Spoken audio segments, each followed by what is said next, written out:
सब संतां दा एक ही तजर्बा है। उन्हां दी लेखनियां तो सानू पता लगता है कि जैसा भी असी कर्म करते हैं अपने मन के मगर लग के, अच्छा या बुरा, वो सानू खुद ही भोगना पैंदा है। प्रभु दी किसे नाल दुश्मनी नहीं, वो तो प्यार का समुंदर है। लेकिन जैसा असी बीज बोने हैं वैसा उगता है, जैसा करते हैं वैसा साडा वो प्रारब्ध दे रूप विच बन जाता है। All the saints have the same experience. In their writings, all the masters have written the same thing, that whatever karmas we do, we ourselves have to pay off the consequences of those karmas. God Almighty does not have any enmity towards anyone because He is the ocean of love. But whatever we sow, we ourselves have to harvest that. So whatever karma we do in the present lifetime, it determines and decides our prarabdha or the fate karmas. महाराज सावन सिंह कहते हुंदे सी साडा शरीर की रचना तो प्रारब्ध पहला ही बन जाती है। दुख सुख, गरीबी अमीरी, बीमारी तंदुरुस्ती, घाटा वाधा पहला तो ही तय हुंदा है। लेकिन ये घटना वक्त दे उत्ते आके घट जांदियां हन। Master Sawan Singh Ji used to say that our prarabdha or the fate karmas are determined long before our body is created, and according to those fate karmas, our good health, sicknesses, richness, poverty, and happiness, pains, profit or loss in this life are determined, and all those things happen at the appropriate time, but they are determined long before our body was created. Guru Ramdas कहते हैं गुरु दा मलाप भी भागां विच लिखन करके हुंदा है। अज्ञानता ना लिया भी उन्हें ध्यान वाली हुंदा है। गुरु ते एतवार आएगा या ना आएगा, या इसे जन्म दे विच असी पूर्ण बनना है या कि जे होर असी चक्कर कटना है, ये सब कुछ पहला तो ही तयशुदा हुंदा है। Guru Ramdas Ji Maharaj has written that even meeting the master happens if it is written in our fate or if it is written in our karmas, and also whether we will have the complete faith in the master in this lifetime or not, whether we will do according to his instructions or not, or whether we will become a complete one, a perfect one in this lifetime, or we will have to come back in this world again and again. All this thing is written in our fate, and all these things happen only according to what it is written in our fate. आप कहंदे जिन्ना मस्तक तरों हर लिखिया तिन्ना सतगुर मिलिया, अज्ञान अंधेरा कटिया, गुर ज्ञान कट बलिया, हर लद्दा रत्न पदार्थों फिर बहुड़ न चलिया, नानक नाम आराध्या आराध हर मिलिया. He writes that one gets to meet the master only if it is written in his fate, and the darkness of the ignorance is also removed with the grace of the master only if it is written in one's fate. One gets the precious jewel, and one gets to do the devotion of Lord. Nanak says that he gets the precious diamond and he goes back to his real home only if it is written in his destiny.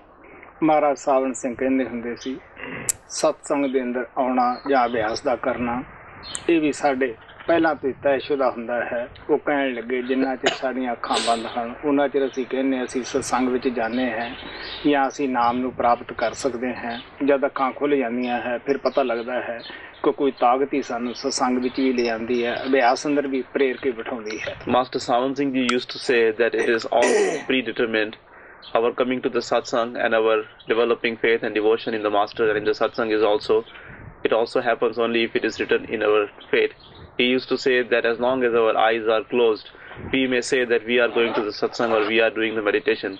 But when our inner eyes get opened, then we come to realize that it was not because of our effort that we were coming to the satsang and doing the meditation. It was that power who was bringing us to the satsang. तुलसी साहब कहते हैं पहला बनी प्रारब्ध पिछे बनया शरीर, तुलसी दासा खेल अचरज है पर मन नहीं बन रहा तीर. Tulsi Sahib says that first of all our prarabdha or the fate karmas were made and then our body was created.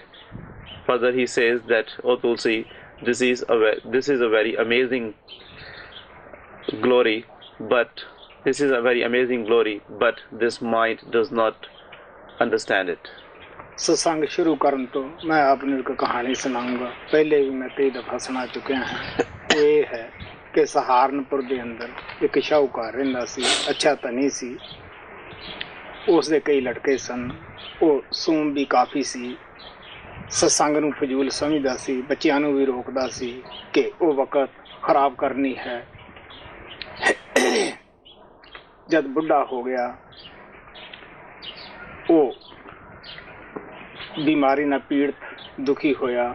ਬੱਚਿਆਂ ਨੇ ਸੋਚਿਆ ਕਿ ਹਿੰਦੁਸਤਾਨ ਦਾ ਰਿਵਾਜ ਸੀ ਉਸ ਵਕਤ ਦੇ ਅੰਦਰ, ਕਿਉਂਕਿ ਆਮ ਤੌਰ ਦੇ ਉੱਤੇ ਹਰਿਦੁਆਰ ਕਾਫੀ ਸਾਧੂ ਰਹਿੰਦੇ ਸਨ, ਅੱਛੇ ਅਭਿਆਸ ਕਰਦੇ ਸਨ। ਅੱਜ ਤਾਂ ਕੋਈ ਉੱਥੇ ਹੋਰ ਹੀ ਕਾਰੋਬਾਰ ਚੱਲਦਾ ਹੈ, ਮੇਲੇ ਦੀ ਸ਼ਕਲ 'ਚ ਲੋਕ ਇਕੱਠੇ ਹੁੰਦੇ ਹੈ। ਉਹ ਕਹਿੰਦੇ ਤੂੰ ਹਰਿਦੁਆਰ ਚਲਿਆ ਜਾ, ਉੱਥੇ ਸਤਸੰਗ ਸੁਣਿਆ ਕਰੀ, ਅੰਤ ਵੇਲੇ ਤੇਰੀ ਬੁੱਧੀ ਠੀਕ ਹੋ ਜਾਏਗੀ। ਉਹ ਕਹਿਣ ਲੱਗਿਆ ਤੁਹਾਨੂੰ ਪਤਾ ਨਹੀਂ ਗਾ, ਉੱਥੇ ਜਿਤਨੇ ਵੀ ਲੋਕ ਹਨ ਉਹ ਸਭ ਠੱਗ ਹਨ, ਪੰਡਤ ਲੋਕ। ਗੰਗਾ ਦਾ ਪਾਣੀ ਵਾਹੀ ਖੁਰਾ ਹੈ, ਮੈਂ ਨਹੀਂ ਜਾਂਦਾ ਗਾ, ਅਜੇ ਤਾਂ ਮੈਂ ਜਿਉਂਦਾ ਹਾਂ। ਮੈਂ ਜਿਉਂਦਾ ਕਿਸ ਤਰ੍ਹਾਂ ਉੱਥੇ ਜਾ ਕੇ ਸਤਸੰਗ ਸੁਣਿਆ ਕਰਾਂ। ਸਾਨੂੰ ਪਤਾ ਹੈ ਕਿ ਮੌਤ ਕਿਸੇ ਦਾ ਲਿਹਾਜ਼ ਨਹੀਂ ਕਰਦੀ, ਮ੍ਰਿਤੂ ਹੋ ਗਈ। ਬੱਚਿਆਂ ਨੇ ਸੋਚਿਆ ਕਿ ਪਿਤਾ ਜੀ ਜੀਂਦੇ ਜੀ ਤਾਂ ਗੰਗਾ ਦੇ ਉੱਤੇ ਜਾਂ ਸਤਸੰਗ 'ਚ ਨਹੀਂ ਗਏ ਸੀ, ਹੁਣ ਆਪਾਂ ਸਾਰਾ ਕੁਟੁੰਬ ਇਕੱਠੇ ਹੋ ਕੇ ਇਸ ਨੂੰ ਉੱਥੇ ਕਿਉਂ ਨਾ ਲੈ ਚੱਲੀਏ, ਗੰਗਾ ਦੇ ਉੱਤੇ ਫੁੱਲ ਪਾਵਾਂਗੇ, ਕਿਉਂਕਿ ਹਿੰਦੁਸਤਾਨ ਦੇ ਵਿੱਚ ਆਮ ਰਿਵਾਜ ਹੈ ਹਰਿਦੁਆਰ ਦੇ ਵਿੱਚ ਫੁੱਲ ਪਾਉਣੇ। ਜਦੋਂ ਸਾਰੇ ਇਕੱਠੇ ਹੋ ਕੇ ਜਾਣ ਲੱਗੇ, ਅੱਜ ਦੀ ਤਰ੍ਹਾਂ ਸਾਧਨ ਨਹੀਂ ਸੀ, ਜ਼ਿਆਦੇ ਲੋਕ ਪੈਦਲ ਜਾਂਦੇ ਸਨ, ਰਸਤੇ ਜਾਂਦੇ ਸੀ। ਵਿਮਾਨ ਦੇ ਉੱਪਰ ਉਸ ਨੂੰ ਪਾਲਕੀ ਤੇ ਰੱਖਿਆ ਹੋਇਆ ਸੀ। ਰਸਤੇ ਦੇ ਵਿੱਚ ਇੱਕ ਧਰਮਸ਼ਾਲਾ 'ਚ ਰਾਤ ਕੱਟੀ। ਜਦੋਂ ਰਾਤ ਕੱਟੀ ਉਹਨਾਂ ਨੇ, ਉੱਥੇ ਇੱਕ ਕੋਹੜੀ ਸੀ, ਗੱਲਾਂ ਕਰ ਰਹੇ ਸੀ ਕਿ ਪਿਤਾ ਜੀ ਜਿੰਦੇ ਜੀ ਤਾਂ ਹਰਿਦੁਆਰ ਨਹੀਂ ਗਿਆ, ਸਤਸੰਗ 'ਚ ਨਹੀਂ ਗਿਆ, ਚਲੋ ਅਬ ਵੀ ਅੱਛਾ ਹੈ, ਆਪਾਂ ਲਿਜਾ ਰਹੇ हैं। ਉੱਥੇ ਇੱਕ ਕੋਹੜੀ ਸੁਣਦਾ ਸੀਗਾ, ਉਹਨੇ ਸੋਚਿਆ ਕਿ ਉੱਥੇ ਆਮ ਲੋਕ ਇਕੱਠੇ ਹੁੰਦੇ ਹੈ, ਉਹ ਦਾਨ ਕਰਦੇ ਹੈ, ਮੈਨੂੰ ਅੱਛਾ ਪੈਸਾ ਮਿਲਿਆ ਕਰੇਗਾ, ਮੈਂ ਅੱਛੀ ਆਪਦੀ ਗੁਜ਼ਰ ਕਰ ਲੂੰਗਾ, ਇੱਥੇ ਮੈਂ ਭੁੱਖਾ ਮਰਦਾ ਹੈ, ਕੋਈ ਪੁੱਛਦਾ ਨਹੀਂ। ਉਸਨੇ ਕੀ ਕੀਤਾ, ਕੋਹੜੀ ਨੇ ਉੱਠ ਕੇ ਉਹ ਜਿਹੜੀ ਮ੍ਰਿਤੂ ਲਾਸ਼ ਸੀ ਉਸ ਨੂੰ ਅਲੱਗ ਕੱਢ ਦਿੱਤਾ ਔਰ ਆਪ ਉੱਥੇ ਵੜ ਕੇ ਪੈ ਗਿਆ। ਸੁਬਾਹ ਉੱਠੇ ਉਸਦੇ ਹਾਂ, ਉਸੇ ਤਰ੍ਹਾਂ ਪਾਲਕੀ ਉਠਾ ਲਈ। ਜਦ ਹਰਿਦੁਆਰ ਪੰਡਤਾਂ ਨੂੰ ਸੱਦਿਆ ਕਿ ਸਾਡੇ ਪਿਤਾ ਜੀ ਦੀ ਮ੍ਰਿਤੂ ਹੋ ਗਈ ਹੈ, ਤੁਸੀਂ ਇਹਨਾਂ ਦਾ ਸੰਸਕਾਰ ਕਰਾਓ, ਕਿਰਿਆਕਰਮ ਕਰੋ। ਜਦ ਪੰਡਤ ਜੀ ਆ ਕੇ ਉਸ ਪਾਲਕੀ ਨੂੰ ਫਰੋਲਣ ਲੱਗੇ, ਖੋਲਿਆ, ਅੱਗੋਂ ਉਹ ਕੋਹੜੀ ਹਿੱਲਣ ਲੱਗ ਗਿਆ, ਆਪਦੇ ਅੰਗ ਠੀਕ ਕਰਨ ਲੱਗਿਆ। ਬੜੇ ਅਚਰਜ ਹੋਏ ਕਿ ਮੁਰਦੇ 'ਚ ਜਾਨ ਪੈ ਗਈ ਹੈ। ਉਹਨਾਂ ਨੇ ਕਿਹਾ ਕਿ ਇਹ ਕੀ ਕੌਤਕ ਹੈ। ਉਹ ਕਹਿਣ ਲੱਗਾ ਦੇਖੋ ਪਿਆਰਿਓ, ਮੈਂ ਉੱਥੇ ਭੁੱਖਾ ਮਰਦਾ ਸੀ, ਕੋਈ ਪੁੱਛਦਾ ਨਹੀਂ ਸੀ, ਮੈਂ ਇਸ ਮੌਕੇ ਦਾ ਫਾਇਦਾ ਉਠਾਇਆ। ਤੁਹਾਡਾ ਪਿਤਾ ਤਾਂ ਉਸੇ ਧਰਮਸ਼ਾਲਾ ਦੇ ਵਿੱਚ ਪਿਆ ਹੋਇਆ ਹੈ। ਸਭ ਨੂੰ ਅਫਸੋਸ ਹੋਇਆ ਕਿ ਦੇਖੋ ਉਹ ਜਿਉਂਦਾ ਵੀ ਨਹੀਂ ਆਉਂਦਾ ਸੀਗਾ, ਹੁਣ ਮਰ ਕੇ ਵੀ ਨਹੀਂ ਆਇਆ। ਆਖਰ ਉਹ ਉੱਥੇ ਚਲੇ ਗਏ ਲੈਣ ਵਾਸਤੇ ਦੋ ਆਦਮੀ, ਇੱਕ ਖੁਦ ਦੀ ਘੋੜੀ ਸੀ, ਇੱਕ ਹੋਰ ਕਿਰਾਏ ਤੇ ਲਈ। ਇੱਕ ਘੋੜੀ ਦੇ ਉੱਪਰ ਉਸ ਨੂੰ ਬੰਨ੍ਹ ਲਿਆ ਆਪਦੀ ਤੇ, ਦੂਸਰੀ ਤੇ ਉਹ ਦੋ ਜਾਣੇ ਸਵਾਰ ਹੋ ਗਏ। ਘੋੜੀ ਡਰੀ, ਕਿਉਂਕਿ ਲਾਸ਼ ਤੋਂ ਹਰ ਇੱਕ ਹੀ ਡਰਦਾ ਹੈ, ਭੱਜੀ ਸਹਾਰਨਪੁਰ 'ਚ ਵਾਪਸ ਉਸੇ ਸ਼ਹਿਰ ਵਿੱਚ ਆ ਗਈ, ਪਿੰਡ ਵਿੱਚ ਆ ਗਈ। ਲੋਕ ਕਹਿਣ ਲੱਗੇ ਇਹ ਤਾਂ ਲਾਸ਼ ਉਸੇ ਸ਼ੇਠ ਦੀ ਹੈ। ਅਫਸੋਸ ਦੀ ਗੱਲ ਹੈ, ਸਾਰਾ ਪਰਿਵਾਰ ਮਿਲ ਕੇ ਇਹਨੂੰ ਤਾਂ ਹਰਿਦੁਆਰ ਲਗਿਆ ਸੀਗਾ। ਆਖਰ ਜਦ ਪਤਾ ਲੱਗਿਆ ਕਿ ਇਹ ਤਾਂ ਬੜਾ ਕੌਤਕ ਹੋਇਆ ਹੈ, ਉਹ ਸਾਰੇ ਹਰਿਦੁਆਰ ਤੋਂ ਵਾਪਸ ਆਏ। ਉਹਦਾ ਸੰਸਕਾਰ ਪਿੰਡ ਦੇ ਵਿੱਚ ਹੀ ਕਰ ਦਿੱਤਾ। ਪੰਡਤ ਨੂੰ ਭੇਜਿਆ ਗਿਆ ਕਿ ਵੀ ਅਸੀਂ ਤਾਂ ਕਾਫੀ ਜਾਜੂ ਆਏ ਹਾਂ, ਕਮ ਸੇ ਕਮ ਤੂੰ ਹੁਣ ਇਹਦੀਆਂ ਹੱਡੀਆਂ ਤਾਂ ਉੱਥੇ ਲੈ ਜਾ। ਜਦੋਂ ਪੰਡਤ ਘਰੋਂ ਹੱਡੀਆਂ ਲਿਜਾਣ ਲੱਗਿਆ, ਹਿੰਦੁਸਤਾਨ ਦਾ ਰਿਵਾਜ ਹੈ ਕਿ ਜਦੋਂ ਲੋਕ ਥੋੜ੍ਹੀਆਂ ਜਿਹੀਆਂ ਹੱਡੀਆਂ ਜਿਹਨਾਂ ਨੂੰ ਫੁੱਲ ਬੋਲਦੇ ਆ ਲੈ ਕੇ ਜਾਂਦੇ ਹੈ, ਥੋੜ੍ਹੇ ਬਹੁਤੇ ਪੈਸੇ ਵੀ ਦਿੰਦੇ ਹੈ, ਕਈ ਬੀਬੀਆਂ ਵਿੱਚ ਸੋਨਾ ਵੀ ਪਾ ਦਿੰਦੀਆਂ ਹਨ। ਉਹ ਪੰਡਤ ਨੇ ਜਿਹੜਾ ਸੋਨਾ ਵਗੈਰਾ ਸੀ ਉਹ ਤਾਂ ਨਿਕਾਲ ਲਿਆ ਕਿ ਰਸਤੇ ਦੇ ਵਿੱਚ ਕੋਈ ਡਾਕੂ ਲੁੱਟ ਨਾ ਲਵੇ, ਔਰ ਉਹ ਜਿਹੜਾ ਕੱਪੜਾ ਸੀਗਾ ਉਹ ਵੀ ਘਰੇ ਲੈ ਗਿਆ। ਆਖਰ ਉਹ ਰੱਖਣ ਉੱਠ ਗਿਆ। ਇੱਕ ਟਹਿਣੀ ਦੇ ਨਾਲ ਦਰਖਤ ਦੀ ਦੇ ਉਹ ਫੁੱਲਾਂ ਵਾਲੀ ਗੁਥਲੀ ਬਣ ਗਿਆ। ਪਿੱਛੋਂ ਲੱਕੜਹਾਰਾ ਆਇਆ ਪੰਗੀ, ਉਸਨੇ ਦੇਖਿਆ ਕਿ ਕੀ ਇਹ ਗੁਥਲੀ ਹੈ। ਜਦ ਦੇਖਿਆ ਜਿਹੜੇ ਪੈਸੇ ਸੀ ਉਹ ਉਸਨੇ ਨਿਕਾਲ ਲਏ, ਔਰ ਜਿਹੜਾ ਕੱਪੜਾ ਸੀਗਾ ਉਹ ਉਸਨੇ ਚੁੱਕ ਲਿਆ ਕਿ ਅੱਛਾ ਕੋਈ ਕਮੀਜ਼ ਸਵਾਵਾਂਗੇ। ਆਖਰ ਹੱਡੀਆਂ ਜਿਹੜੀਆਂ ਸੀ ਉੱਥੇ ਖਿਲਾਰ ਦਿੱਤੀਆਂ। ਉਹ ਘਰੇ ਆਇਆ। ਕੁਝ ਚਿਰ ਬਾਅਦ ਉਸੇ ਸ਼ਾਹੂਕਾਰ ਦੇ ਘਰੇ ਉਹ ਸਫਾਈ ਵਾਸਤੇ ਗਿਆ। ਸ਼ਾਹੂਕਾਰ ਦੀ ਨੂੰਹ ਨੇ ਉਹ ਕੱਪੜਾ ਪਛਾਣ ਲਿਆ ਕਿ ਇਹ ਕੱਪੜਾ ਤਾਂ ਉਹੀ ਹੈ ਜਿਹੜਾ ਅਸੀਂ ਉਹਦੀ ਪਾਲਕੀ ਉੱਪਰ ਪਾਇਆ ਸੀਗਾ। ਪੰਡਤ ਨੂੰ ਸੱਦਿਆ ਕਿ ਬਾਬਾ ਜੀ ਜੋ ਚਿੱਠੀਆਂ ਤੋਂ ਉੱਥੇ ਕਰਾ ਕੇ ਲਿਆਇਆ ਹੈ ਪੰਡਤਾਂ ਦੀਆਂ ਕਿ ਫੁੱਲ ਪਾ ਦਿੱਤੇ ਹੈ, ਕਿ ਇਹ ਸੱਚੀਆਂ ਹਨ? ਪੰਡਤ ਨੇ ਸੋਚਿਆ ਕਿ ਹੁਣ ਪਾਜ ਤਾਂ ਉਗੜ ਗਿਆ। ਪਹਿਲਾਂ ਤੇ ਇੱਧਰ ਉੱਧਰ ਟਾਲਿਆ, ਫਿਰ ਆਖਰ ਪੜ੍ਹਿਆ ਲਿਖਿਆ ਸੀ, ਵਿਉਂਤ ਸੋਚੀ ਕਿ ਕਿਸ ਤਰ੍ਹਾਂ ਸੱਚੇ ਵੀ ਹੋਈਏ ਔਰ ਗੱਲ ਵੀ ਰਹਿ ਜਾਏ। ਉਹ ਕਹਿਣ ਲੱਗਿਆ, ਦੇਖੋ ਵੀ ਪਿਆਰਿਓ, ਤੁਸੀਂ ਇੰਨੇ ਜਾਣੇ ਮਿਲ ਕੇ ਆਪਦੇ ਪਿਤਾ ਨੂੰ ਹਰਿਦੁਆਰ ਲਿਜਾਣਾ ਚਾਹੁੰਦੇ ਸੀਗੇ, ਉਹ ਨਹੀਂ ਗਿਆ। ਮੈਂ ਬੁੱਢਾ ਬ੍ਰਾਹਮਣ ਕਿਸ ਤਰ੍ਹਾਂ ਲਿਜਾ ਸਕਦਾ ਸੀਗਾ? ਸੋ ਜੇ ਪ੍ਰਮਾਤਮਾ ਦਇਆ ਨਾ ਕਰੇ ਪਿਆਰਿਓ, ਤੁਸੀਂ ਦੇਖ ਲਓ ਉਹਦੇ ਲੜਕੇ ਵੀ ਜ਼ੋਰ ਲਾ ਹਟੇ, ਮਰੇ ਨੂੰ ਵੀ ਜ਼ੋਰ ਲਾ ਹਟੇ, ਜਿਉਂਦੇ ਵੀ ਲਾ ਹਟੇ ਕਿ ਤੂੰ ਸਤਸੰਗ ਸੁਣਿਆ ਕਰ। ਲੇਕਿਨ ਉਹ ਮਰ ਕੇ ਵੀ ਨਾ ਉੱਥੇ ਅੱਛੀ ਜਗ੍ਹਾ 'ਚ ਗਿਆ, ਜਿਉਂਦੇ ਨੇ ਤਾਂ ਜਾਣਾ ਹੀ ਕੀ ਸੀ। ਸੋ ਸਭ ਕੁਛ ਪਰਮਾਤਮਾ ਨੇ ਸਾਡੇ ਮਸਤਕ ਵਿੱਚ ਲਿਖ ਦਿੱਤਾ ਹੈ, ਜੋ ਜੋ ਸਾਨੂੰ ਪ੍ਰਾਪਤ ਹੋਣਾ ਹੈ। In the beginning of the satsang, I would like to tell you a story which I have told you many times earlier. It is like this, that once there used to live a very rich and a miser trader. He had 2 sons, and he never wanted to go to the satsang, and if his children wanted to go to the satsang, he would always stop them from doing so. He would say that no, it is not for you and it is not good for you to go and waste your time and energy in the satsang. So neither he did any devotion of Lord, nor he allowed his children to do the devotion of Lord. After some time, when he became older and he became sick, and when it was the time for him to leave the body, the children thought that all his life long he has been not doing any devotion of Lord, and he has never allowed us also to do any kind of devotion of Lord. But now when he has become old and sick, we should convince him that he should go to Haridwar and do little bit of devotion, and he should spend the rest of his time in the remembrance of God. Because in those days in Haridwar, usually many great rishis and munis used to live, and they used to do a lot of devotion of Lord, and the environment over there was very pious and very devoted to Lord. But nowadays people go there only in the form of a fair, and there is no devotion of Lord left over there. But in those days it was considered to be the holiest city, and people used to go there to do the devotion of Lord. So they requested him that, Father, all your life long you have not done any devotion of Lord, you have not gone to any satsang, and now when you have become old and sick, we think that you should go and spend your last days in Haridwar. In that way you would get some peace of mind, and also it will be better for your soul, because Haridwar is a good place and you will be able to do some devotion of Lord. Even now people send the ashes of the dead bodies to be put into the holy waters of Ganges in Haridwar. So Haridwar is still considered as a holy place, and people believe that if you throw the ashes in the holy waters of Ganges over there, you get to go to the heavens. So they gave him all these reasons to go to Haridwar, but he did not want to go, and he said, well, you know that in Haridwar all those rishis whom you call as the good holy people, they are in fact the deceivers, they are the thugs, and there are so many beggars there, and there is no way I can go there, and I don't want to go there. So even though everybody tried, but still he was very adamant and he didn't want to go there, so he never went. But you know that death never spares anyone. When his time came, he died. So his children thought that since our father did not do any devotion of Lord, and he did not go to Haridwar even once in his lifetime, now it will be better if we can take his dead body to Haridwar and do the cremation there. Because they were rich and they wanted their father to go to heaven, they wanted their father to get the liberation. So that is why they were thinking in those terms. So they invited all their family members, and they told them that we will be taking the dead body of our father to Haridwar and we will do the cremation there. So everybody came, and they brought a coffin like thing in which they put the dead body. In those days there were not so good means of transportation, so they had to walk. So they walked to Haridwar, but on the way they had to stop one night in a rest house, and they stopped there in the rest house.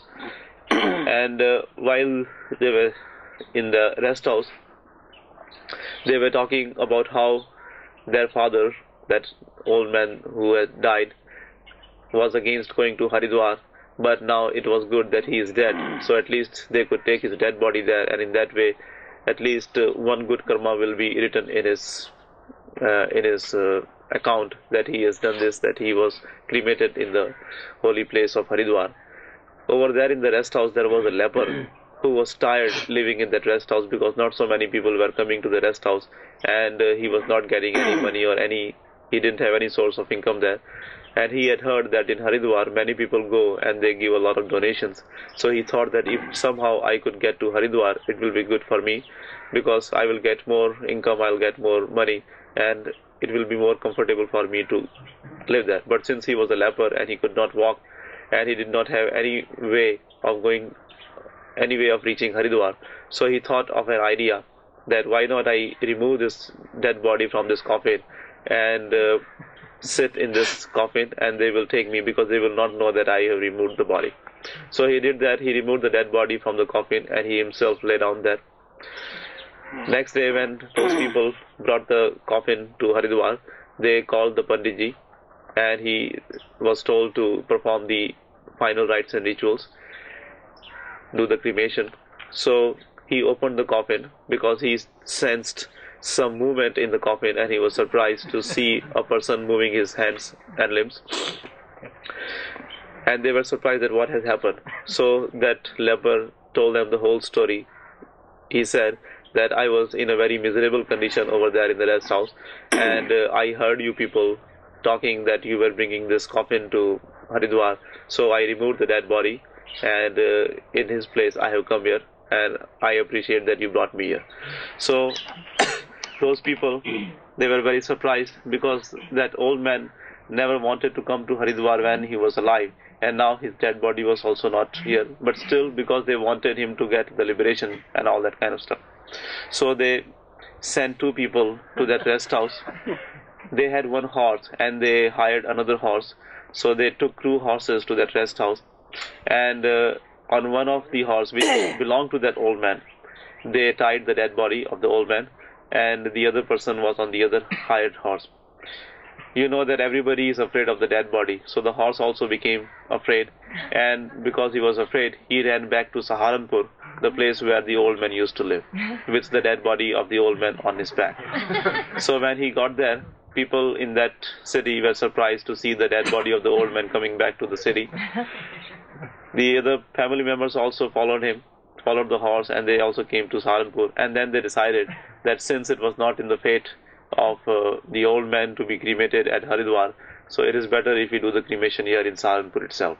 So they cremated him in Saharanpur, and then they thought, well, it's okay if he could not be cremated in Haridwar. First he didn't want to go to Haridwar, and then his dead body was also not taken to Haridwar. So let us send some ashes, because even now people do this kind of rite. They collect some of the ashes, some of the bones left over, and they send that along with some donation money to Haridwar, and over there they do the rites and rituals, and they put those ashes in the holy water of Ganges. This is also considered to be one of the religious act which in a way ensures that the person who is dead will get the liberation, or at least he will go up to the heavens. So they called the Pandit and they told him that you take this and you put it in Haridwar, because we have already been there and now we cannot go again, so you take this on our behalf. They gave him a lot of money, and they also gave him some clothes, and some women gave some ornaments, some jewelry of gold and like that. Now that Pandit thought that if I take all this jewelry and all the things along with the ashes to Haridwar, on the way it is possible that the dacoits may attack me and they may take all the things I have. So why not I take out all the gold thing and put it in my home, because that was meant for donation. And he thought, well, since I am doing this job, it is like I am accepting this donation, they have donated this to me. So he took out all the gold from the ashes, and also he left all the clothes which he was given for donating to other people. He accepted all that, and he left all that in his home. And while he was gone to do that, what he did, he tied the bag in which the ashes were to one branch of the tree, and he left some money with the ashes in that bag. So while he was gone, a person of a low caste who used to do the work of cleaning and sweeping, a sweeper kind of person. He came there to cut the wood from the tree, and when he was cutting the wood, he saw that bag, and when he saw the money, he thought, well, it's good, I should take this money. So he took the money, and he also took the piece of cloth in which the ashes were wrapped, and he spread all the ashes everywhere. So he brought that piece of cloth, and he got a shirt made of it from that cloth. When Pandit went back to the tree, he was surprised to see that there was no ashes, nothing was left there. So he thought, well, maybe somebody has taken, and if he sees that it is the ashes, he will make sure that it goes to Haridwar, because usually people take it to Haridwar. So the Pandit was content. He thought, well, my job has been done, so it's fine with me. After some days, that same sweeper who had taken the money and that piece of cloth in which the ashes were wrapped, he went to clean the house of the same trader, the same person who had died, and his daughter-in-law recognized that piece of cloth, which was now in the form of a shirt, and that sweeper was wearing that shirt. So she recognized that piece of cloth, and she asked him that from where he got the shirt. So he told her that how he had got the shirt, and then the Pandit was called, and then Pandit was asked that did you really go to Haridwar and put the ashes in holy waters? What Pandit had done was, Pandit had got some letters from the other Pandits in Haridwar acknowledging the ashes and all the donations and things. So that was all fake, and that was just to convince the people, the relatives of the traders, that he had done his job. So when the secret was revealed, they asked the Pandit. So Pandit first made some excuses, but no excuse was so convincing. But because he was a learned person, finally he came up with a very nice excuse, and he said, well, look here, oh dear ones, you tried all your life long to send your father when he was alive to Haridwar, and it did not work. And also when he died, you collected all your relatives and you tried to take his dead body there. Even though you were so many people, still you were not able to do it. So how can you expect an old man like me to take your old man to Haridwar alone when you people could not take him when he was alive and when he was dead? So the meaning of this story is that if it is not written in the karma, if it is not written in the fate, no one can do the devotion of Lord, and no one can go even to the holy places. ਤੁਹਾਡੇ ਅੱਗੇ ਭਾਈ ਗੁਰਦਾਸ ਦੀ ਵਾਰ ਰੱਖੀ ਜਾਂਦੀ ਹੈ। ਭਾਈ ਗੁਰਦਾਸ ਜੀ ਗੁਰੂ ਰਾਮਦਾਸ ਦੇ ਭਾਈ ਦੇ ਲੜਕੇ ਸਨ, ਗੁਰੂ ਅਰਜਨ ਦੇਵ ਦੇ ਮਾਮੇ ਸਨ। ਆਪ ਨੂੰ ਕਈ ਗੁਰੂਆਂ ਦੀ ਸੇਵਾ ਕਰਨ ਦਾ ਮੌਕਾ ਮਿਲਿਆ। ਜਦ ਤਬਦੀਲੀ ਹੁੰਦੀ ਸੀ, ਆਪ ਉਸ ਦੇ ਅੱਛੀ ਤਰ੍ਹਾਂ ਜਾਣੂ ਸਨ।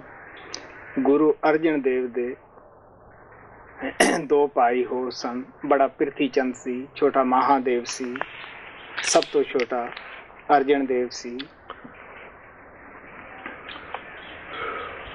ਔਰ ਜਦੋਂ ਪ੍ਰਿਥੀ ਚੰਦ ਨੇ ਦੇਖਿਆ ਕਿ ਮੈਨੂੰ ਗੱਦੀ ਨਹੀਂ ਦੇਵੇਗਾ ਮੇਰਾ ਪਿਤਾ, ਉਹਨਾਂ ਨਾਲ ਝਗੜਾ ਕਰਨ ਲੱਗਿਆ।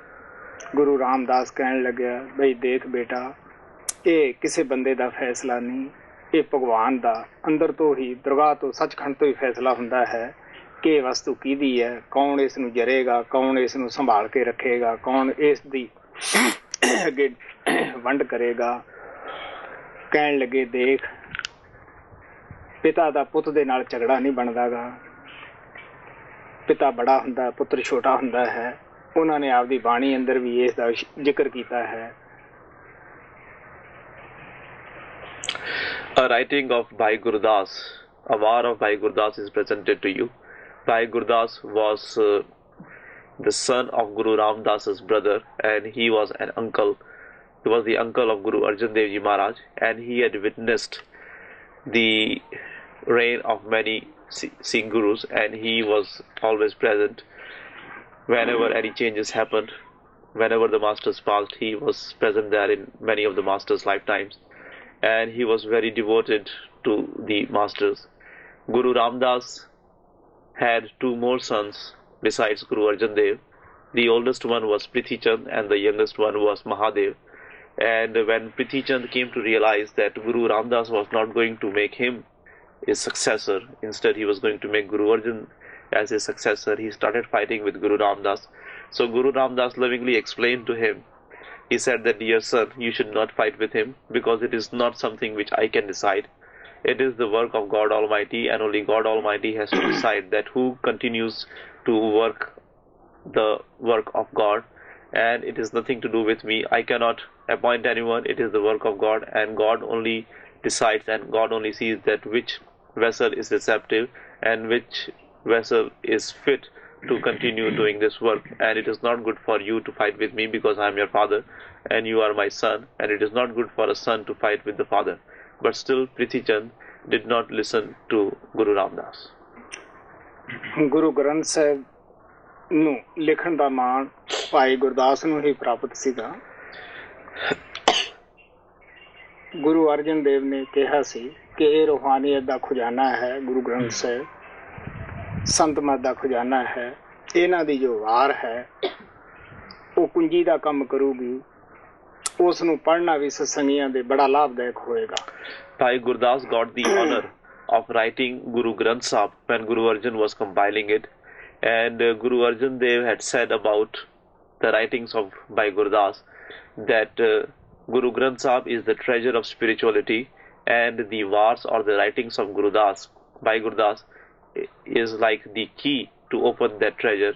And he had said that for the satsangis or the followers of this path, it will be very important and very helpful.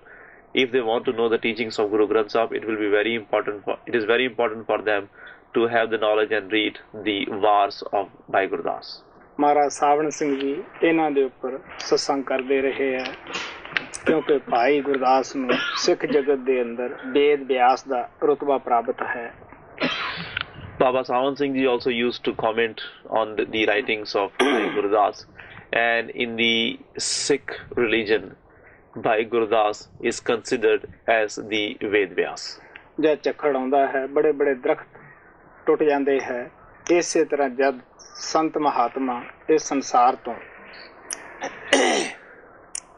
ਥੋੜੇ ਜੋਲੇ ਹੁੰਦੇ ਹੈ, ਸਾਨੂੰ ਪਤਾ ਹੀ ਹੈ ਕਿ ਕਾਫੀ ਪਾਰਟੀਆਂ ਬਣਦੀਆਂ ਹੈ, ਕਾਫੀ ਲੋਕ ਆਪੋ ਆਪਣੀ ਸੱਚਾਈ ਦਾ ਢੋਲ ਵਜਾਉਂਦੇ ਹਨ। ਉਹ ਸਮਾਂ ਇਦੋਂ ਵੀ ਬੜਾ ਕਸ਼ਟ ਭਰਿਆ ਸੀਗਾ। तो भाई गुरदास जी ਪ੍ਰਿਥੀ ਚੰਦ ਮਹਾਦੇਵ ਔਰ ਗੁਰੂ ਅਰਜਨ ਦੇਵ ਦੇ ਮਾਮੇ ਸਨ, ਸਾਰਿਆਂ ਨੂੰ ਇੱਕੋ ਜਿਹੇ ਸਨ। ਉਹਨਾਂ ਨੇ ਪ੍ਰਿਥੀ ਚੰਦ ਨੂੰ ਹਰ ਤਰ੍ਹਾਂ ਨਾਲ ਕੋਸ਼ਿਸ਼ ਕੀਤੀ ਸਮਝਾਉਣ ਦੀ ਕਿ ਦੇਖ ਵੀ ਪਿਆਰਿਆ, ਇਹ ਤਾਂ ਉਹਨਾਂ ਦੀ ਦਾਤ ਸੀ ਜਿਹਨੂੰ ਦੇ ਗਏ ਹੈ, ਲੇਕਿਨ ਪ੍ਰਿਥੀ ਚੰਦ ਨੂੰ ਹੰਕਾਰ ਸੀ ਕਿਉਂਕਿ ਉਹ ਸੰਗਤ ਦੇ ਅੰਦਰ ਕਰਤਾ ਧਰਤਾ ਸੀਗਾ। ਉਸਨੇ ਜੋ ਵੀ ਜਾਇਦਾਦ ਸੀ ਸਭ ਦੇ ਉੱਤੇ ਕਬਜ਼ਾ ਕੀਤਾ। ਜੋ ਵੀ ਕੋਈ ਗਰੀਬੜਾ ਸਿੱਖ ਗੁਰੂ ਅਰਜਨ ਦੇਵ ਦੇ ਪਾਸ ਜਾਂਦਾ ਸੀ, ਉਹਨਾਂ ਨੂੰ ਡਰਾਉਂਦਾ ਧਮਕਾਉਂਦਾ ਸੀ ਕਿ ਮੈਂ ਤੁਹਾਨੂੰ ਦੇਖ ਲੂੰਗਾ, ਉਹਨਾਂ ਦੇ ਪਾਸ ਜਾਣ ਵਾਲਿਆਂ ਨੂੰ, ਨਾਲੇ ਮੈਂ ਤੁਹਾਡੇ ਗੁਰੂ ਨੂੰ ਵੀ ਦੇਖ ਲਊਂਗਾ। ਤੋ ਭਾਈ ਗੁਰਦਾਸ ਨੇ ਬੜੀ ਕੋਸ਼ਿਸ਼ ਕੀਤੀ ਉਹਨੂੰ ਸਮਝਾਉਣ ਦੀ, ਲੇਕਿਨ ਜਦ ਸਾਰੇ ਹੀ ਯਤਨ ਅਸਫਲ ਗਏ, ਫਿਰ ਉਹਨਾਂ ਦੇ ਕੁਛ ਦਿਲ ਦੇ ਉੱਤੇ ਅਸਰ ਹੋਇਆ ਕਿ ਦੇਖੋ ਬਈ ਕਿਤਨਾ ਚਿਰ ਇਹ ਗੁਰੂ ਸਾਹਿਬ ਦੀ ਸੰਗਤ ਕਰਦਾ ਰਿਹਾ, ਉਸਦਾ ਮੁਖੀਆ ਸੀ ਔਰ ਸਤਸੰਗ ਦਾ ਇੰਤਜ਼ਾਮ ਕਰਦਾ ਰਿਹਾ, ਲੰਗਰ ਦੀ ਸੇਵਾ ਕਰਦਾ ਰਿਹਾ, ਲੇਕਿਨ ਇਸ ਨੂੰ ਨਾਮ ਦਾ ਰੰਗ, ਗੁਰੂ ਦਾ ਰੰਗ ਨਹੀਂ ਚੜਿਆ, ਇਸ ਨੂੰ ਗੁਰੂ ਤੇ ਭਰੋਸਾ ਨਹੀਂ ਆਇਆ, ਕਿਉਂਕਿ ਇਹਨੇ ਹੰਕਾਰ ਦੇ ਵਿੱਚ ਮਾਨਵਡੇਵ ਵਿੱਚ ਫਿਰਦਾ ਰਿਹਾ, ਇਸ ਨੇ ਕਮਾਈ ਨਹੀਂ ਕਰੀ। When the storm comes, even the deep-rooted trees get uprooted, and it is very difficult time. In the same way, when the perfect master leaves the body, the time becomes very difficult for the dear devoted souls, because you know that how when the perfect master leaves the body, people get divided into different groups and the parties, and they start calling themselves as the real ones or the true ones, and they criticize and they condemn the existence of the other people. And you know that all what happens when the perfect master leaves the body, and what kind of turmoil, what kind of difficult environment and difficult time is created when the master leaves the body. So when Bhai Gurdas saw all this happening, when Guru Ramdas left the body. He also witnessed all these painful times. And because Prithi Chand was the main person, he was doing all the work of Guru Ramdas, and he was very influential person. So he did not accept the will of Guru Ramdas. He did not accept Guru Arjan Dev as a successor to Guru Ramdas, and he started fighting with Guru Arjan Dev, and he stopped people from going to Guru Arjan Dev. And since he was the main person and everything was in his hand, so he controlled all the property and everything, and he started influencing people. And those poor people, those who used to go to Guru Arjan Dev, because there were people who knew about Guru Arjan Dev, so those who would go to Guru Arjan Dev were also being stopped by him, and he would fight with them, and he would tell them that I will see how you can go there, and I will also see that how your master continues the work. So when Prithi Chand was doing all this, Bhai Gurdas did not like it, because Bhai Gurdas was the uncle of both Prithi Chand, Guru Arjan Dev, and also of Mahadev, and for him all these three were equal. So he tried to explain to Prithi Chand that what he was doing is not good, and he also told him that, look here, son, this was the gift of God, and to whomever Guru Ramdas pleased, he gave that to him, and you should not fight about this. You should accept the will of Guru Ramdas. But he did not listen to him, and Guru and Bhai Gurdas explained to him in many different ways that he should stop his ways, and he should not be so much egoist, and he should not be so hard with the people. But he did not want to listen to him, and he did not change. So because he was affected so much by the behavior of Prithi Chand and also what had happened after Guru Ramdas left the body, he thought that when nothing else is going to work, he thought of writing these wars or the writings so that he could explain to Prithi Chand and also to the other people that what happens to the people who do not do the meditation and who always remain in their ego and pride in front of the master. Because Bhai Gurdas was very much affected when he saw the condition of Prithi Chand, even though Prithi Chand had lived so close to Guru Ramdas and he used to do so much seva, but still he did not have any color of Guru Ramdas on him, and he did not have any humility. So this affected Bhai Gurdas very much, and he was inspired to do the writings. Lahore ਦੇ ਵਿੱਚ ਗੁਰੂ ਰਾਮਦਾਸ ਦੇ ਭਾਈ ਦੇ ਘਰ ਸ਼ਾਦੀ ਸੀ। ਉਹ ਗੁਰੂ ਰਾਮਦਾਸ ਨੂੰ ਬੁਲਾਵਾ ਦੇਣ ਆਏ ਕਿ ਤੁਹਾਡਾ ਸ਼ਾਦੀ ਵਿੱਚ ਸ਼ਾਮਿਲ ਹੋਣਾ ਜ਼ਰੂਰੀ ਹੈ। ਉਹਨਾਂ ਨੇ ਤਿੰਨਾਂ ਹੀ ਲੜਕਿਆਂ ਨੂੰ ਪਾਸ ਬੁਲਾਇਆ। ਪ੍ਰਿਥੀ ਚੰਦ ਨੂੰ ਕਿਹਾ। ਪ੍ਰਿਥੀ ਚੰਦ ਨੇ ਜਵਾਬ ਦੇ ਦਿੱਤਾ, ਕਹਿਣ ਲੱਗਿਆ ਅਗਰ ਮੈਂ ਚਲਿਆ ਗਿਆ ਪਿੱਛੋਂ ਸਤਸੰਗ ਦਾ ਕੌਣ ਇੰਤਜ਼ਾਮ ਕਰੇਗਾ? ਨਹੀਂ ਹੈ ਤੇ ਸਭ ਕੁਝ ਹੈ, ਕਿਉਂਕਿ ਪ੍ਰਿਥੀ ਚੰਦ ਨੂੰ ਪਤਾ ਸੀ ਅਗਰ ਮੈਂ ਚਲਿਆ ਗਿਆ ਇਹ ਇੰਤਜ਼ਾਮ ਕਿਸੇ ਹੋਰ ਦੇ ਹੱਥ 'ਚ ਨਾ ਚਲਿਆ ਜਾਵੇ। ਉਹਨੇ ਜਵਾਬ ਦੇ ਦਿੱਤਾ। ਉਹ ਕਹਿਣ ਲੱਗੇ ਵੀ ਤੂੰ ਅਰਜਨ ਦੇਵ ਨੂੰ ਲੈ ਜਾ। ਅਰਜਨ ਦੇਵ ਦੀ ਬੜੀ ਛੋਟੀ ਉਮਰ ਸੀ। ਉਹ ਕਹਿਣ ਲੱਗਾ ਜੀ ਮੈਂ ਲੈ ਤਾਂ ਜਾਣਾ ਹੈ, ਪਰ ਇਹ ਬੱਚਾ ਹੈ, ਐਸਾ ਨਾ ਹੋਏ ਕਿ ਜਾਣ ਸਾਰੀ ਕਹੇ ਮੈਨੂੰ ਤਾਂ ਘਰ ਛੱਡ ਕੇ ਆਓ। ਉਹ ਕਹਿਣ ਲੱਗੇ ਇਹ ਤੂੰ ਫਿਕਰ ਨਾ ਕਰ, ਅਸੀਂ ਇੰਤਜ਼ਾਮ ਕਰ ਦਿੰਦੇ ਹਾਂ। ਉਹਨੂੰ ਕਹਿਣ ਲੱਗੇ ਦੇਖ ਵੀ ਬੇਟਾ, ਜਦ ਤੱਕ ਅਸੀਂ ਤੈਨੂੰ ਪਾਸ ਨਾ ਬੁਲਾਈਏ ਤੂੰ ਆਉਣਾ ਨਹੀਂ ਗਾ। ਸ਼ਾਦੀ ਹੋਈ, ਹੋਰ ਵੀ ਕਾਫੀ ਟਾਈਮ ਉੱਥੇ ਰੁਕ ਗਏ। ਪਿਤਾ ਦਾ ਹੁਕਮ ਨਾ ਆਇਆ, ਪਰ ਉਹਨਾਂ ਨੇ ਆਗਿਆ ਭੰਗ ਨਹੀਂ ਕੀਤੀ ਔਰ ਆਖਰ ਪੱਤਰ ਲਿਖਿਆ। ਉਹ ਪ੍ਰਿਥੀ ਚੰਦ ਦੇ ਹੱਥ ਆ ਜਾਂਦਾ ਸੀ, ਕਿਉਂਕਿ ਉਹ ਮੁਖੀਆ ਸੀ। ਉਹ ਅੱਗੇ ਗੁਰੂ ਰਾਮਦਾਸ ਨੂੰ ਦੱਸਦਾ ਨਹੀਂ ਸੀ। ਜਦ ਚੌਥਾ ਪੱਤਰ ਉਹਨਾਂ ਨੇ 3 ਪਾ ਦਿੱਤੇ, ਚੌਥਾ ਲਿਖਿਆ ਉਸ 'ਤੇ ਅੰਕ ਪਾ ਦਿੱਤਾ ਕਿ ਮੈਂ ਇਤਨੇ ਪੱਤਰ ਪਹਿਲਾਂ ਪਾਏ ਹੈ। ਪ੍ਰਿਥੀ ਚੰਦ ਨੂੰ ਸੱਦਿਆ ਸੰਗਤ ਦੇ ਵਿੱਚ, ਬਈ ਉਸ ਦੇ ਪੱਤਰ ਆਏ ਸਨ, ਤੂੰ ਦੱਸਿਆ ਨਹੀਂ। ਉਹ ਮੁੱਕਰ ਗਿਆ। ਜਦ ਉਸ ਦਾ ਪਤਾ ਕੀਤਾ ਤਾਂ ਵਾਕਿਆ ਹੀ ਪੱਤਰ ਉਹਦੇ ਪਾਸ ਚੋਂ ਨਿਕਲੇ ਆਏ। ਤੋ ਗੁਰੂ ਸਾਹਿਬ ਨੇ ਹਰ ਤਰ੍ਹਾਂ ਰਾਮਦਾਸ ਨੂੰ ਯੋਗ ਸਮਝਿਆ ਕਿ ਸਤਬਚਨ ਦਾ ਇਹੀ ਅਧਿਕਾਰੀ ਹੈ। ਸੋ ਭਾਈ ਗੁਰਦਾਸ ਨੇ ਦੇ ਉੱਤੇ ਬੜਾ ਇਹ ਅਸਰ ਹੋਇਆ। Once there was a wedding in Guru Ramdas's brother's home in Lahore, and he was invited. His brother came to invite him, but since Guru Ramdas was unable to go, he called his sons and he told his brother that you can take one of my sons. When Prithi Chand, because he was the oldest, when he was asked to go with his uncle to attend the wedding, he replied that if I would go, who will take care of all the arrangements of the satsang? Because he was the main person and he was doing all the arrangements, and he had this feeling in his mind that the satsang is going on and all the arrangements are being done only because of him and nobody else can do it. And also because he did not want anyone else to do that job, that is why he did not want to go. So he said that no, I will not go because I have to take care of the arrangements of the Sangat. So when Guru Arjan Dev was asked to go, he went, but Guru Ramdas's brother replied. He said that Guru Arjan is very young and it is possible that after reaching Lahore he would say that I want to go back home. So it is not good to take him either. So Guru Ramdas replied that don't worry about that, I will make the arrangement for that. He called Guru Arjan Dev and he told him that you go with your uncle for the wedding and you should not come back. You don't have to come back unless I order you to come back, and you should remain there. So Guru Arjan Dev went with his uncle, and after the wedding was over, Guru Ramdas did not call Guru Arjan Dev back. So Guru Arjan was waiting there because he was under the orders of his father that he is not supposed to come back without getting an order from Guru Ramdas. So he just remained there. But when it became too long, then Guru Arjan Dev Ji started writing letters to Guru Ramdas. Now, since Prithi Chand was doing all the arrangements, so he was getting all the mail and everything.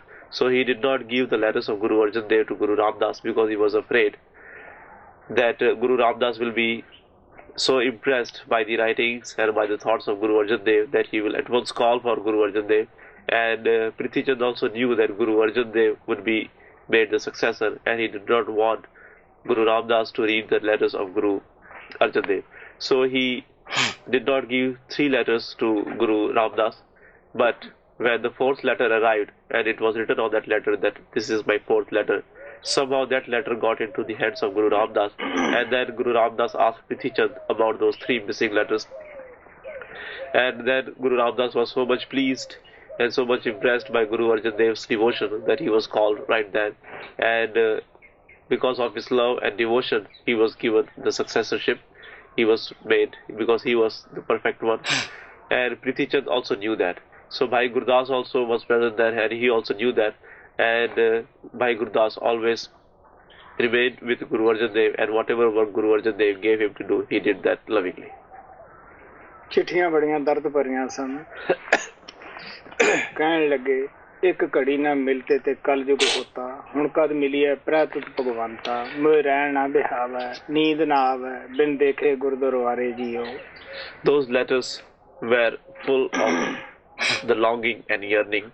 In one of the letters he had written that if I don't meet you for one moment, it feels like I have not met you for one yuga, and I do not get any contentment, any peace during the day. I don't sleep in the night. Oh Lord, when I am going to meet you again.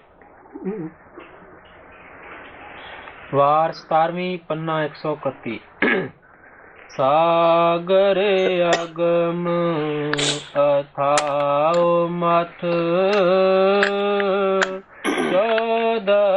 रतन अमोल कढ़ाई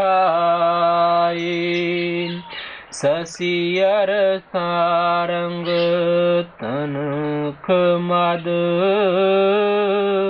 कौशक लाख तनतर पाई आरंभा कम धीन ले पार जात असव अमियो पियाई ऐरापत गज शंख बिख देव दानव mail वंड दिवाई माणक मोती हीरिया बहुमोले सबको वरसाई शंख समुंदों सखना तां दे रोए सुनाए। आप प्यार ਨਾਲ ਸਮਝਾਉਂਦੇ ਹੈ ਆਮ ਲੋਕ ਗਾਥਾ ਹੈ, ਆਮ ਸਾਨੂੰ ਵੇਦਾਂ ਸ਼ਾਸਤਰਾਂ ਤੋਂ ਪੜ੍ਹਨ ਨੂੰ ਮਿਲਦਾ ਹੈ ਕਿ ਜਦ ਸਮੁੰਦਰ ਨੂੰ ਰਿੜਕਿਆ ਗਿਆ, ਇੱਕ ਪਾਸੇ ਦੇਵਤੇ, ਇੱਕ ਪਾਸੇ ਰਾਖਸ਼। ਦੇਵਤੇ ਅੱਛੀ ਬੁੱਧੀ ਵਾਲਿਆਂ ਨੂੰ ਕਿਹਾ ਗਿਆ, ਔਰ ਰਾਖਸ਼ ਜਿਨ੍ਹਾਂ ਦੇ ਦਿਲ ਅੰਦਰ ਕਿਸੇ ਦੀ ਜ਼ਿੰਦਗੀ ਦਾ ਕਦਰ ਨਹੀਂ ਗਾ, ਔਰ ਭੈੜੇ ਲੋਕਾਂ ਨੂੰ ਕਿਹਾ ਗਿਆ ਹੈ, ਬੁਰੇ ਖਿਆਲਾਂ ਵਾਲਿਆਂ ਨੂੰ ਕਿਹਾ ਗਿਆ ਹੈ। ਉਹਨਾਂ ਨੇ ਸਮੁੰਦਰ ਨੂੰ ਰਿੜਕਿਆ, ਉਹਦੇ ਵਿੱਚੋਂ 14 ਰਤਨ ਕੱਢੇ। ਭਗਵਾਨ ਨੇ ਖੁਦ ਹੀ ਮੋਹਣੀ ਰੂਪ ਧਾਰ ਕੇ ਉਹਨਾਂ ਦੀ ਵੰਡ ਕੀਤੀ, ਔਰ ਜਿਹੜੀ ਸ਼ਰਾਬ ਸੀ ਉਹ ਰਾਖਸ਼ਾਂ ਨੂੰ ਪਿਆ ਦਿੱਤੀ, ਅੰਮ੍ਰਿਤ ਜਿਹੜਾ ਸੀ ਉਹ ਦੇਵਤਿਆਂ ਨੂੰ ਪਿਲਾ ਦਿੱਤਾ। ਹੋਰ ਵੀ ਬਹੁਤ ਸਾਰੇ ਰਤਨ ਉਹਨਾਂ ਦੇ ਵਿੱਚੋਂ ਨਿਕਲੇ, ਮਾਣਕ, ਮੋਤੀ, ਹੀਰੇ, ਜਿਹੜੇ ਕਿ ਲੋਕਾਂ ਨੂੰ ਵੰਡੇ ਗਏ, ਜਿਹੜੇ ਕਿ ਲੋਕ ਉਹਨਾਂ ਨੂੰ ਦੇਖ ਕੇ ਪ੍ਰਸੰਨ ਹੁੰਦੇ ਹੈ। ਸ਼ੰਖ ਵੀ ਉਹਨਾਂ 14 ਰਤਨਾਂ ਦੇ ਵਿੱਚੋਂ ਸਮੁੰਦਰ ਦੇ ਵਿੱਚੋਂ ਨਿਕਲਿਆ ਹੈ, ਔਰ ਉਹ ਸਖਣਾ ਰਿਹਾ, ਪੋਲਾ ਰਿਹਾ ਵਿੱਚੋਂ। ਉਹ ਤਾਹਾਂ ਮਾਰ ਮਾਰ ਕੇ ਸੁਬਹ ਜਦ ਸੂਰਜ ਚੜ੍ਹਦਾ ਹੈ, ਮੰਦਰਾਂ ਦੇ ਵਿੱਚ ਰੋਂਦਾ ਹੈ, ਜਗ੍ਹਾ ਜਗ੍ਹਾ ਜਾ ਕੇ ਰੋਂਦਾ ਹੈ। Lovingly he explains to us, as it goes in a famous story, and even in Vedas and Shastras it is written that when the ocean was churned, the gods and the demons, they both together churned the ocean, and from that churning of the ocean many things came out, and the things which came out were called as the 14 jewels, or 14 very valuable things. And God Almighty himself appeared there in a very attractive form, and he himself distributed those 14 jewels among the gods and the demons. Who are called as the gods? The gods are those people, those human beings who had good intellect, who had this capability of discriminating the things, whereas the demons are those people, those who do not have any capability of discriminating things, and those who do not have the intellect, and those who do not value and appreciate the goodness, and those who are always craving for the bad things. So when those jewels were brought out from the ocean, God Almighty himself distributed those things among both the gods and the demons. Gods chose the nectar and the demons got the wine, and there were many other things. Bata do wo cheezein sari. There were 14, and the 14 things which came out from the churning of the ocean were like this. One was the moon, second was the divine bow, third was wine, fourth was a very unique, very shining diamond, fifth was the Lakshmi, or the goddess of wealth, sixth was a divine healer, seventh was Ramba, she was the fairy in very beautiful fairy in the court of Lord Indra, and number 8 was Kamdhenu cow, which means a cow which fulfills all your desires. Ninth was the tree sitting under which you can fulfill all your desires. 10th was a divine horse. 11th was nectar. 12th was Aravat the elephant. This was also a divine elephant, very mighty elephant. 13th was conch, and 14th was poison. So conch was also one of those 14 jewels. So here he says that even though it was one of those precious things which came out from the churning of the ocean, but look at the condition of the conch, it is hollow from the inside, and every morning he has to shout very loud, and he has to awake people up. And even though it was one of those 14 jewels, but look at its condition, just because it is hollow from its within. That is why every morning in the temple and everywhere you see people blowing the conch, and in that way it is awakening the people. Kabir Sahib ਕਹਿੰਦੇ ਹੈ ਰੈਣ R ਵਿਛੋੜਿਆ ਰਹੋ ਰੇ ਸੰਖ ਮਜੂਰ ਦੇਵਲ ਦੇਵਲ ਤਾੜੀ ਵਾਜੇ ਅਵਗਤ ਸੂਰ। ਇਸ ਸਮੁੰਦਰ ਦੇ ਵਿੱਚੋਂ ਸੰਖ ਨਿਕਲ ਕੇ ਰੋਜ਼ ਤਾਹਾਂ ਮਾਰ ਮਾਰ ਕੇ ਰੋਂਦਾ ਹੈ। ਕਬੀਰ ਸਾਹਿਬ ਵੀ ਇਸੇ ਦਾ ਦ੍ਰਿਸ਼ਟਾਂਤ ਦਿੰਦੇ। Kabir Sahib has also written that conch was also brought out from the ocean when the ocean was being churned, but conch is hollow from the inside, and every morning it cries aloud to wake people up. And even though it was one of those valuable things which came out from the ocean, but still it has no value. Bhai Gurdas ji ਕਿਸੇ ਦੀ ਨਿੰਦਿਆ ਨਹੀਂ ਕਰਦੇਗੇ। ਸੰਖ ਤੋਂ ਭਾਵ ਮਨਮੁਖ ਦਾ ਹੈ ਕਿ ਉਹਨਾਂ 14 ਰਤਨਾਂ ਚੋਂ ਸੰਖ ਵੀ ਨਿਕਲਿਆ, ਲੇਕਿਨ ਉਸ ਦੀ ਕੀ ਹਾਲਤ ਹੈ, ਸਮੁੰਦਰ ਨੂੰ ਛੱਡ ਕੇ ਤਾਹਾਂ ਮਾਰ ਕੇ ਰੋਂਦਾ ਫਿਰਦਾ ਹੈ। ਇਸੇ ਤਰ੍ਹਾਂ ਮਨਮੁਖ ਵੀ ਗੁਰੂ ਦੀ ਸੰਗਤ ਔਰ ਸੋਭਤ ਦੇ ਵਿੱਚ ਜਾ ਕੇ ਸ਼ਬਦ ਨਾਮ ਦੀ ਕਮਾਈ ਨਹੀਂ ਕਰਦਾ ਗਾ ਔਰ ਆਸਾ ਪਾਸਾ ਦੇਖ ਕੇ ਝਟ ਲਗਾ ਛੱਡਦਾ ਹੈ। ਉਹ ਵੀ 84 ਦੇ ਵਿੱਚ ਜਾਂਦਾ ਹੈ, ਠੋਕਰਾਂ ਖਾਂਦਾ ਹੈ। Bhai Gurdas does not mean to criticize anyone.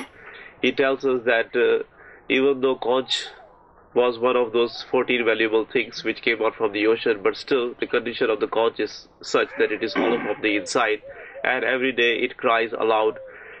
And he means to say, he is comparing the conch with the manmukhs, or the people those who obey their minds.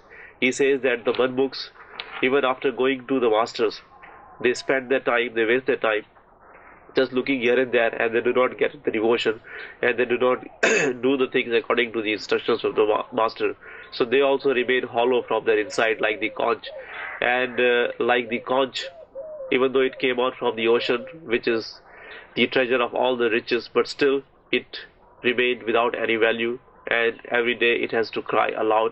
In the same way, the manmukh who do not do the devotion of Lord, even though they go to the master, but still if they don't do the devotion of Lord, they go in the cycle of 84 next birth and death, and they always cry aloud, and their condition is also like the condition of the conch. ਜੀਵਤ ਮਹਾਪੁਰਸ਼ ਦਾ ਸਤਸੰਗ ਵੀ ਸਮੁੰਦਰ ਦੀ ਤਰ੍ਹਾਂ ਹੈ। ਇਹਦੇ ਵਿੱਚੋਂ ਅਸੀਂ ਕਿਹੜੇ ਰਤਨ ਕੱਢਣੇ ਹੈ? ਵਿਵੇਕ ਹੈ, ਧੀਰਜ ਹੈ, ਸੰਤੋਖ ਹੈ, ਸ਼ੀਲ ਹੈ, क्षमा है, अभ्यास है, भजन है, भक्ति है। The satsang of the living master is the ocean. Like from the ocean many riches, valuable things came out. In the same way, what are the valuable things which we can take out or which we can get from this ocean, this satsang of the perfect living master? The riches or the valuable things which we can get from the satsang are the patience, the capability of discrimination, the continence, the contentment, and chastity, meditation, bhajan, simran. These are all the valuable things which we can get by attending the satsang of the master. Sankha samundo sakhana tahan de roye sunaye साध संगत गुर शब्द सुन गुर उपदेश न हृदय वसाई निफल अहला जन्म गवाई निफल अहला जन्म गवाई। ਜਿਨ੍ਹਾਂ ਦੇ ਅੰਤਸ਼ਕਰਨ ਮੇਲੇ ਹਨ ਉਹ ਸਤਸੰਗ ਵਿੱਚ ਵੀ ਆਉਂਦੇ ਹੈ, ਸੰਤਾਂ ਦੇ ਬਚਨ ਵੀ ਸੁਣਦੇ ਹੈ, ਲੇਕਿਨ ਜਿਸ ਤਰ੍ਹਾਂ ਪੱਥਰ ਦੇ ਵਿੱਚ ਪਾਣੀ ਜਜ਼ਬ ਨਹੀਂ ਹੁੰਦਾ, ਇਸੇ ਤਰ੍ਹਾਂ ਉਹਨਾਂ ਦੇ ਹਿਰਦੇ ਦੇ ਉੱਤੇ ਨਾ ਸਤਸੰਗ ਦਾ ਅਸਰ ਹੈ, ਨਾ ਸਿਮਰਨ ਦਾ ਅਸਰ ਹੁੰਦਾ ਹੈ, ਉਹ ਵੀ ਸੰਖ ਦੀ ਤਰ੍ਹਾਂ ਰਹਿ ਜਾਂਦੇ ਹਨ। Even those whose within are dirty come to the masters, they attend the satsangs, but they do not get any effect from the satsang. Their condition is like the stone in the water. The stone lives in the water, but it does not absorb even one drop of the water. So in the same way, those people, even though they hear the satsang, they come to the master, but still because of the dirt in their within, they are not able to absorb anything from the satsang, and their condition is like the conch. नेह फल अहला जन्म गवाई ने फल अहला जन्म गवाई निर्मल नीर सुहावना सबर सरवर कमल फुलंदे रूप अनूप स्वरूप अत गंध सुगंध हुए महकंदे पंवरा वासा मंजवण खोज एको खोज लहंदे लोभ लुभत मकरंद रस दूर देशंतर आए मिलंदे सूरज गगन उधोत होए सरवर कमल त्यान तरंदे डड्डू चेकड़ वास है कंवल सी जान निमान सकंदे साध संगत गुर शब्द सुन गोरे उपदेश रहत न रहंदे मस्तक पाग जिना दे मंदे मस्तक पाग जिना दे मंदे।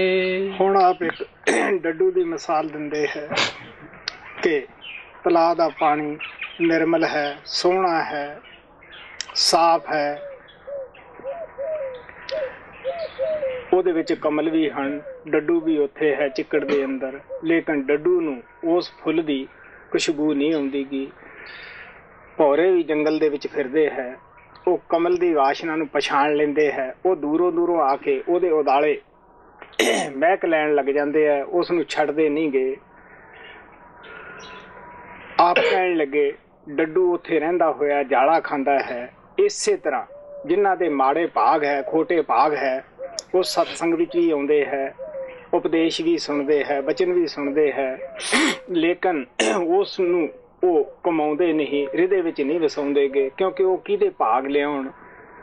ਇਸ ਵਾਸਤੇ ਜਿਹੜੇ ਪਿਆਰੇ ਸਤਸੰਗੀ ਹੈ, ਜਿਨ੍ਹਾਂ ਦੀ ਅੱਛੀ ਬੁੱਧੀ ਹੈ, ਅੱਛੇ ਖਿਆਲ ਹਨ, ਉਹ ਦੂਰੋਂ ਦੂਰੋਂ ਇਕੱਠੇ ਹੋ ਕੇ ਗੁਰੂ ਦੀ ਸੰਗਤ ਦੇ ਵਿੱਚ ਬੈਠਦੇ ਹੈ। ਜੋ ਸੰਤ ਸਤਿਗੁਰੂ ਦੱਸਦੇ ਹੈ ਉਹ ਤਨੋਂ ਮਨੋਂ ਸੱਚੇ ਦਿਲ ਨਾਲ ਉਸ ਦੀ ਕਮਾਈ ਕਰਦੇ ਹੈ, ਗੁਰੂ ਨੂੰ ਕੁੱਲ ਮਾਲਕ ਉਹ ਸਮਝ ਕੇ ਚੱਲਦੇ ਹੈ।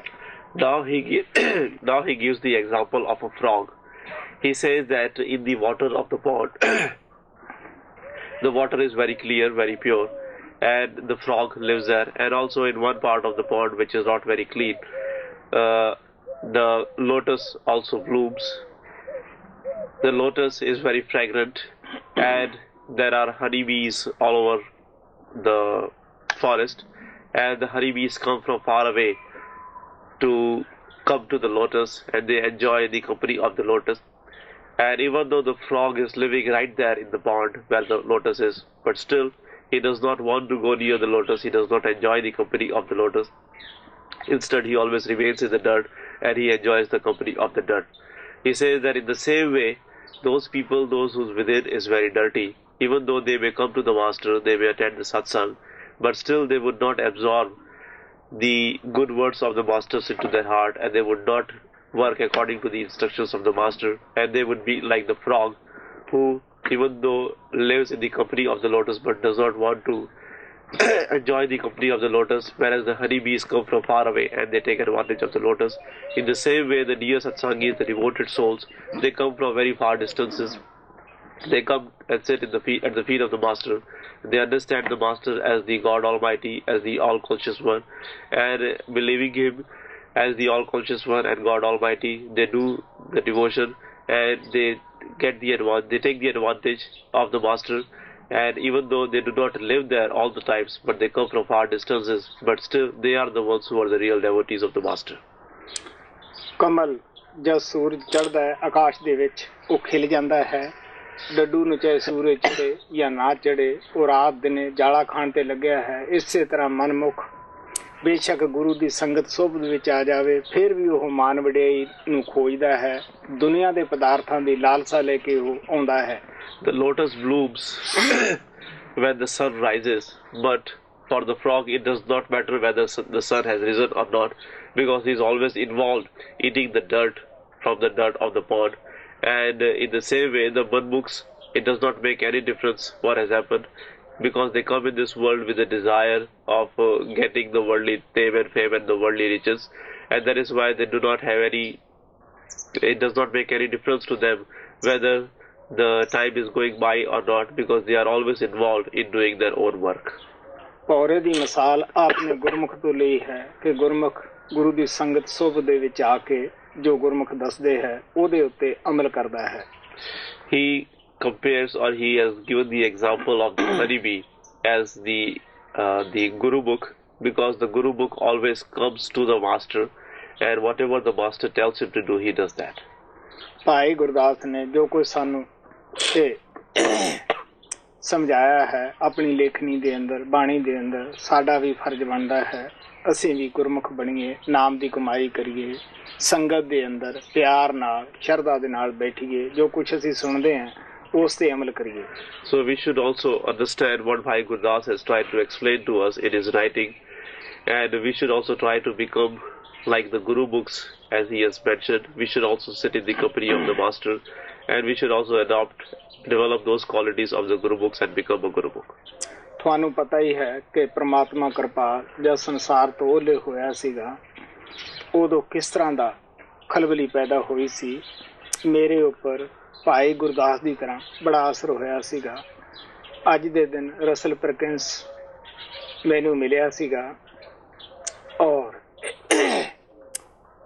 ਮੇਰੇ ਦਿਲ ਤੇ ਉਸ ਅਸਰ ਦੇ ਅਧੀਨ ਹੀ ਮੈਂ ਸੋਚਿਆ ਕਿ ਭਾਈ ਗੁਰਦਾਸ ਦੀ ਉਹੀ ਵਾਰ ਤੇ ਸਤਸੰਗ ਹੋ ਜਾਣ, ਕਿਉਂਕਿ ਇਹ ਪ੍ਰੇਮੀ ਰਸਲ ਪਰਕਿੰਸ ਕਾਫੀ ਸੰਗਤ ਦੀ ਸੇਵਾ ਕਰ ਰਿਹਾ ਹੈ. ਪਹਿਲਾਂ ਵੀ ਆਪਨੇ ਗੌੜੀ ਦੀ ਵਾਰ, ਸੁਖਮਨੀ ਸਾਹਿਬ, ਆਸਾ ਜੀ ਦੀ ਵਾਰ ਦੇ ਉੱਤੇ ਵੀ ਆਪ ਕਾਫੀ ਕੰਮ ਕਰ ਰਹੇ ਹੈ ਔਰ ਮੈਂ ਆਸ਼ਾ ਕਰਦਾ ਹਾਂ ਇਹ ਵੀ ਸੰਗਤ ਦੇ ਹੱਥਾਂ ਦੇ ਵਿੱਚ ਜਲਦੀ ਉਹ ਭੇਜ ਦੇਵੇਗਾ, ਕਿਉਂਕਿ ਮੈਨੂੰ ਬੜੀ ਖੁਸ਼ੀ ਹੈ ਉਹ ਸੰਗਤ ਦੀ ਨਿਰਸਵਾਰਥ ਬੜੀ ਸੇਵਾ ਕਰ ਰਿਹਾ ਹੈ ਔਰ ਆਪਣਾ ਬੜਾ ਕੀਮਤੀ ਟਾਈਮ ਸਾਧ ਸੰਗਤ ਦੇ ਵਿੱਚ ਲਗਾ ਰਿਹਾ ਹੈ. You know that what happened after beloved Lord Kripal left the body, what kind of difficulties and what kind of difficult time it was when he left the body, and I was affected very much at that time by all what happened after he left the body, like Bhai Gurdas was affected when Guru Ramdas left the body. It was 13 years ago on this very day in 1976 when Russell Perkins came to see me for the first time, and since I was very much affected by all the things which were taking place after Master Kripal had left the body, so today I decided that I should start commenting on the writings of Bhai Gurdas, because he was also affected in the same way by the passing of Guru Ramdas and by what was happening after him. So that inspired me, that encouraged me to do this commentary, to do this satsang, and I hope, as Russell Perkins has been working very hard in the past, as you know that he has done a wonderful job on making the books of Sukhmani Sahib, Gaudiwar, and now he has been working very hard on the commentary of Asaji Diwar, and we are hoping that a book will be made of those talks also. So I hope that he will continue working hard, because he has been working very hard in the past, and I hope that he will work hard, and also he will make the efforts to make these commentaries which I am doing now on Bhai Gurdas writing in the form of the book for the dear ones, because it is one of the very important subjects, and I hope that it will be very helpful to the dear ones. Russell Perkins ਕਾਫੀ ਪ੍ਰੇਮੀਆਂ ਨੂੰ ਮਿਲਿਆ ਸੀਗਾ ਜਿਨ੍ਹਾਂ ਨੇ ਇਹਨਾਂ ਦਾ ਕਾਫੀ ਆਦਰ ਸਤਿਕਾਰ ਕੀਤਾ, ਲੇਕਿਨ ਅਫਸੋਸ ਨਾ ਕਹਿਣਾ ਪਏਗਾ ਜਦ ਇਹ ਮੇਰੇ ਪਾਸ ਆਏ ਮੇਰੇ ਤੇ ਬੜਾ ਹੀ ਅਸਰ ਸੀਗਾ. ਉਸ ਵਕਤ ਮੈਂ ਇਸ ਨੂੰ ਝਟਕਾਂ ਮਾਰਨੀਆਂ ਸ਼ੁਰੂ ਕੀਤੀਆਂ, ਕੋਈ ਮੈਂ ਪਿਆਰ ਨਹੀਂ ਦੇ ਸਕਿਆ, ਔਰ ਇਹ ਮੈਂ ਨਹੀਂ ਕਹਿ ਸਕਦਾ ਕਿ ਗੁਰੂ ਪਿਆਰ ਨੇ, ਕਿਉਂਕਿ ਭੌਰੇ ਦੀ ਤਰ੍ਹਾਂ ਉਸ ਪਿਆਰ ਦਾ ਚਾਹਵਾਨ ਸੀ, ਕਿਸ ਤਰ੍ਹਾਂ ਉਸ ਨੇ ਇਸ ਨੂੰ ਕੀਲ ਲਿਆ ਔਰ ਛੋਟੀ ਜੀ ਮੁਲਾਕਾਤ ਕਰਕੇ ਇਹ ਚਲਿਆ ਗਿਆ ਸੀਗਾ.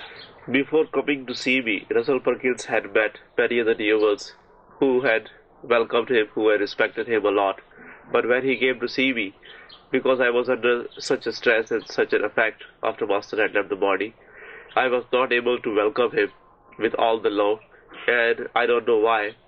Maybe because I was so much involved and absorbed in the love of my Master that I did not make any efforts, and it was not, I don't know why it happened, but I did not welcome him in a good way, and also I started rebuking him. And since he had come to see me as a honeybee, and he was also in the love of the master. So it was only because of the love of the master that he received all those rebukes and all that treatment which was not so good at that time, and he accepted all that in the love of the master. But it was all in the will, and still I remember that how I treated him at that time. क्योंकि मैं उस वक्त बाहरों जिंदरा लगा के अंदर बैठा होया सी, सिर्फ 8 ਤੋਂ 9 1 ਘੰਟਾ ਹੀ ਬਾਹਰ ਆਉਂਦਾ ਸੀਗਾ। ਪਿਆਰੇ ਕਿਸੇ ਨੂੰ ਮਿਲਣਾ ਨਹੀਂ ਚਾਹੁੰਦਾ ਸੀ। ਮੈਂ ਕਹਿੰਦਾ ਸੀ ਜਦ ਗੁਰੂ ਸੰਸਾਰ ਦੇ ਵਿੱਚੋਂ ਚਲਿਆ ਗਿਆ ਹੈ, ਲੋਕ ਕੀ ਖੇਡ ਰਹੇ ਆ, ਕਿਸੇ ਨੂੰ ਆਪਦਾ ਮੂੰਹ ਹੀ ਨਾ ਦਿਖਾਓ। ਲੇਕਿਨ ਇਹ ਇਸ ਪ੍ਰੇਮੀ ਦਾ ਪਿਆਰ ਹੀ ਸੀ ਜਿਹੜਾ ਮੈਨੂੰ ਖਿੱਚ ਕੇ ਤੁਹਾਡੀ ਸੇਵਾ ਵਿੱਚ ਹਾਜ਼ਰ ਕਰ ਸਕਿਆ, ਗੁਰੂ ਦੀ ਦਇਆ ਸੀ। Because at that time I had locked myself up in the room, and I would come out only for 1 hour in the day to meet the people. Otherwise, I would always remain inside, because I was seeing all the things which were happening after Master had left the body, that what kind of things people were doing. So I felt so bad, and I thought that I should not come out and I should not even show my face to the people, because I was not very pleased with what was happening after Master had left the body. But it was the love of Russell Perkins which brought me out in the world, and which made me do the seva of all the devas. It was only the love of the master which brought me out.